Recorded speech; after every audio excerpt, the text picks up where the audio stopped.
Welcome to the Diversity Pivot Podcast. I'm your host, Julie Kratz, and this season we will be unpacking real trends, hot topics in the workplace around allyship and inclusion.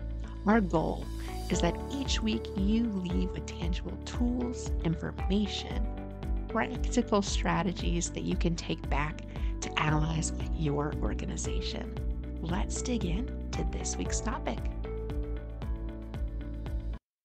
Hello, allies. It is budget season, and we know this time of year can be fun and terrible all at the same time. So, if you're in the throes of annual budgeting now for 2024, you're not alone. And if you're trying to position diversity, equity, and inclusion investment with leadership, you're also not alone.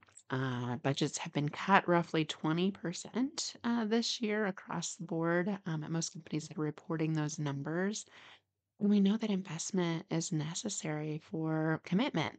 Anything else in business that was important, we would resource, and DEI is no different. However, it has been handled as voluntary work, in addition to your day job type of work, for far too long. So, here's some ideas as you're putting together budgets and plans for the upcoming year. Consider some of these strategies to help position that ever so familiar and frustrating business case. One, start with the ROI of existing activities. What have you done?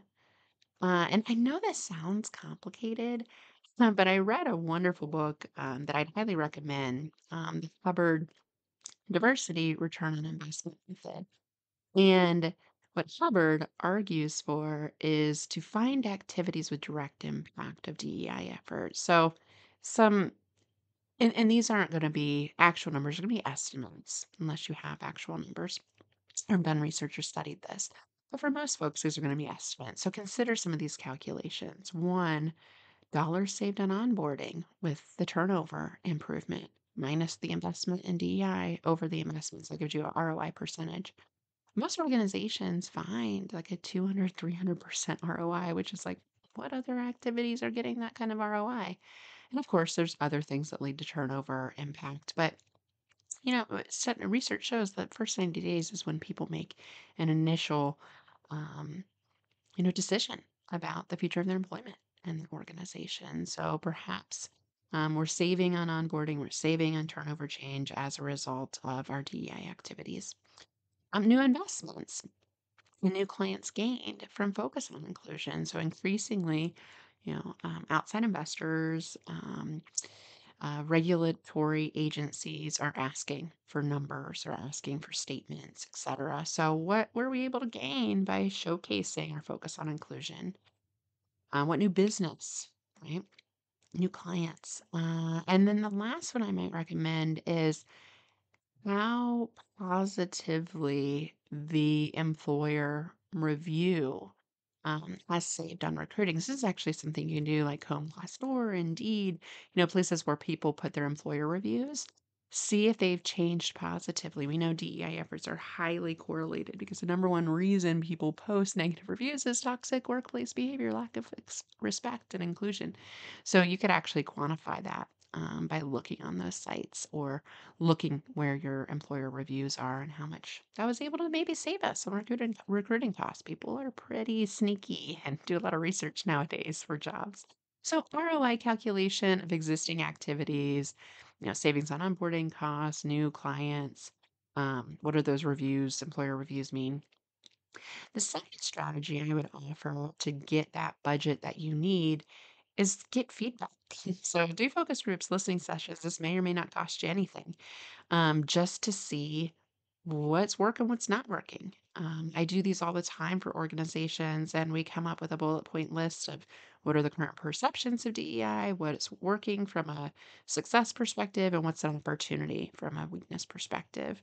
You can do like live polling exercises, lots of fun, anonymous, capturing pulse surveys, etc. But give feedback. And you could show like, hey, we have like an 85% success rate with this training, this program. Like, what other program's getting that type of success rate, right? What is that worth to us? So see how you can play it back into that ROI. Another key strategy, allyship program. So here's something that's been a struggle. Mandatory training feels punitive. Um, not making it voluntary, you get the people that are already advocates for DEI. So have an allyship program specifically targets leadership and people in our position to sponsor, to mentor, to manage that are, high potential and make this a requirement for those types of folks. I love this for new leaders. Let's get it level set the right way. And we know that leaders are asking for support and upskilling on DEI. So 55% of HR leaders surveyed recently said people, managers, and employees were seeking support. So this is a need. It's probably a need at your organization, even if you're doing great training. If you haven't done an allyship program, I would highly recommend a certification program, something that makes it feel fun, something that incentivizes people to do it. LinkedIn badges, all sorts of fun things you can do to make it engaging and something to be proud of. Another strategy, spend time one on one with leaders, the senior leaders that are making the investment decisions, the budgeting decisions. We know how much FaceTime matters. Be virtual FaceTime, in person FaceTime. Spend time face to face with them. Ask them, why is this important to us? Why is this important to you?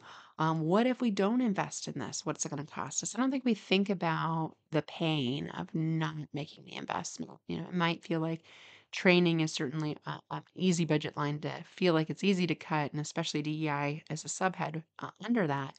Seen that this year, right? So make it hard for them to say no. Get them to commit to a why. Get the firm, the organization to have a deeper why. And that's really the last strategy is it probably seems obvious to you. You probably are focused on DEI all the time, but have you communicated your why? I often find that this is a best known secret.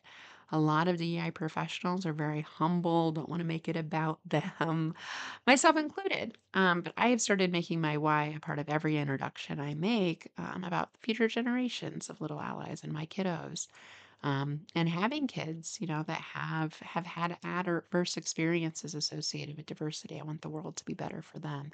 So just think about that. Budgets are so critical for DEI work to work. This budget season, just think about the ROI, get feedback from employees on what's working, what's not working. Develop an allyship program if you don't already have one, perhaps add a certification to it to make it, enticing. Make it a part of development expectations.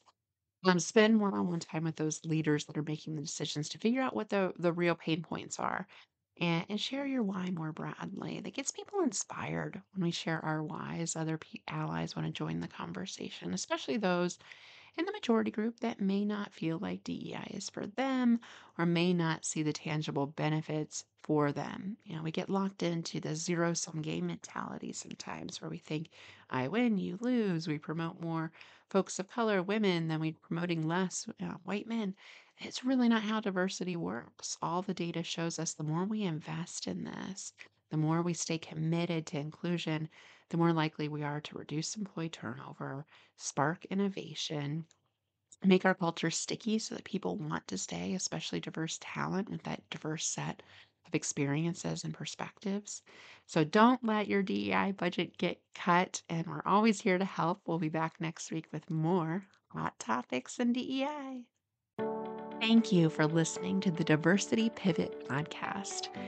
My hope is that you walked away with a tangible tool, insight, or information that you can share with other allies on the journey.